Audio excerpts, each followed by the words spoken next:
It's a beautiful sunny day outside, and I thought we would play with some shadows today. I have this really cool piece of art by a local artist that is a horse, and he makes a really nice shadow, and his shadow changes. See how it changes when I turn it around? So think about, now watch, it disappears into just a line. Isn't that cool? Okay, so kind of play around with how you want your shadow to be to this guy. So I'm going to start and I'm going to draw just the shadow. I'm going to trace the shadow.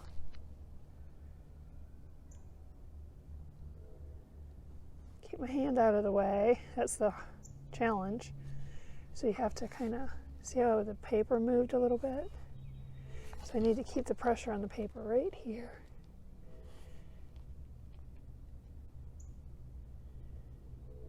He has a funny nose, doesn't he? Little lump, some ears.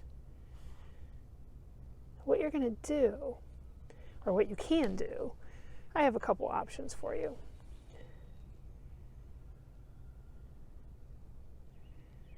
Just trace. Sometimes when your pen gets in the way, you kind of have to figure out what you think it might be, huh? His tail, and I'll push it through. Okay, so I'm going to go ahead and give his feet an end. I'm not sure exactly what I'm going to do, but now I'm going to turn it, maybe even turn it a whole new way, and I'm just going to kind of do a collage of horses.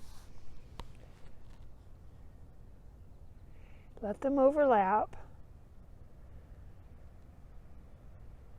A collage is when you, well, it's not really a collage. Collage is when you use different materials. We're using the same material, but we're abstracting this a little bit. I guess that's what you might say. And you could do this with dinosaurs, as long as it's an interesting shape. Any toy. A car might be cool. You don't want a boring car, though. You want an interesting shadow. So whatever you pick, and this is part of what I like to talk about when we're making art, is you want to think creatively. Think about every choice you make. Now I'm going to, let's see. You could, see, I can't totally flip it, can I? How about that one? That's a cool one. I was trying to think maybe I could make it the feet down here and go, but the shadows won't work with me. I have to wait till tonight, right? Or go to the other side of the sun when the shadow's coming the other way. Would that work? Yeah, if the sun's coming from this way, then my shadow would be over here. So maybe tonight I'll come back out, or later in the afternoon I'll come back out. It does depend on what time of day. Bicycles are fun to do this with. Now, I have a giant piece of paper, and you'd only get a little bit of a bicycle in, right? But it has a cool shape. Lots of negative shape is what you're looking at. That's this shape, this cool shape. You're looking at what's not the horse, or what's not the toy, or what's not the plant, whatever you're drawing. Now, if you don't have a piece of paper big enough, you could do this with a piece of chalk, right? Right on your driveway, if it's okay with your parents. You want to check. We need another guy going this way. So I'm just doing a page, a whole page, let me hold them down, of horses overlapping. And all I'm doing is, yeah, I'm tracing it, but you know what? I'm designing it. I have to think about every choice I make. And that's part of creative thinking. Thinking about the choices you make and trying to make creative choices in what you do.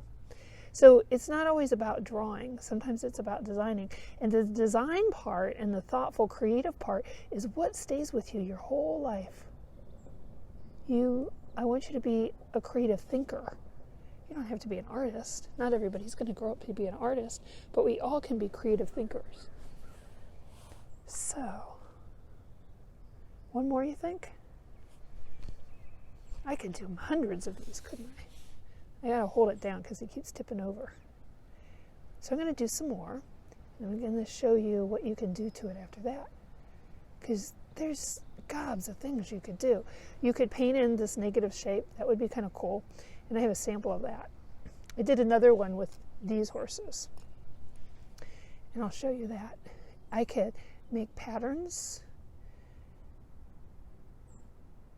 Sometimes I could also make the horse not transparent. See how you're seeing through all of these?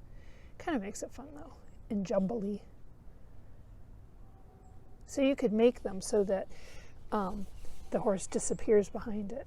Sometimes you could turn it. Let's see, how can we turn it? Give it a whole new shape. Let's make this guy come. Let's make one more coming this way. What do you think? I keep saying one more, don't I? Well, we're just going to have to not hold him down because my finger's in the way. I'm winging it now. But take advantage of a sunny day and make some art. Chalk, you can trace a person with the chalk. You can trace your bike. What else could you trace? Big plant? A tree. Wouldn't that be beautiful if there's a tree, shadow of a tree on your sidewalk or driveway? Oh, that would be so beautiful. Color in a tree. So when you're doing the sidewalk chalk, it doesn't have to just be writing and names and things like that and hearts. And you could do something like this with sidewalk chalk. So what we're going to do is we're going to take this inside and kind of play around with what else we can do to it and make it a piece of art. We're inside and I thought we would take and try some colored pencils on this. But you don't have to use colored pencils. You could keep it black and white. It would be cool to do this in a pattern and this in a different pattern and some black and some white. So there's a lot of different things you could do. Watercolors are nice with something like this. You could do watercolor and then go back in with some colored pencils. But what I'm doing is where it changes shape, or the shape is divided by another line or another horse, I'm changing the color, but not totally changing the color, just making another version of that color. So I've got green and then yellow green. So I'm doing variations of that. Now I want a nice contrast with the next set of horses, with this horse. So I'm going totally opposite. The opposite of green is red. So I'm going to use reds and pinks in this one. So let's kind of start with pink. Opposite colors make something stand out a lot. And they give a high contrast, but they also are very pleasing to the eye. So green and pink, you wouldn't think that they would look good together, but they have a nice pleasing element to it because of the oppositeity. That's not a word, I made that up. The oppositeness. No, that's not a word either. Because they are opposite. How about that? We'll just keep it simple. So you notice I kind of cut that foot there to keep this shape different because his foot is stepping on his neck.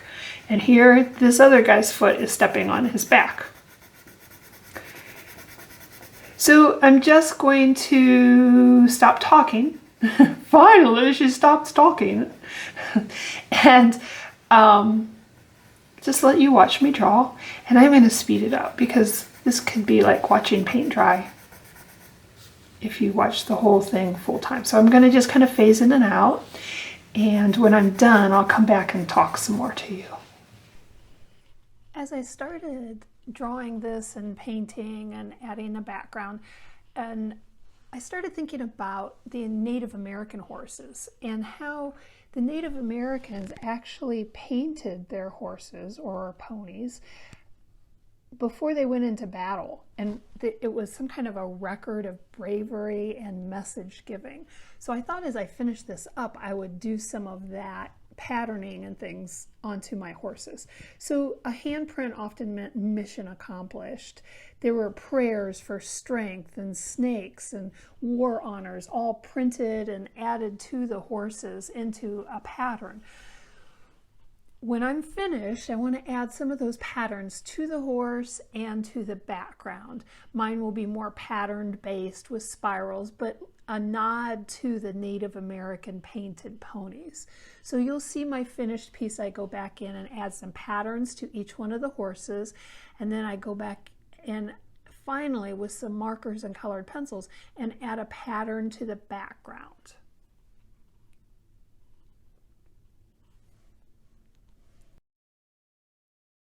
Go be creative.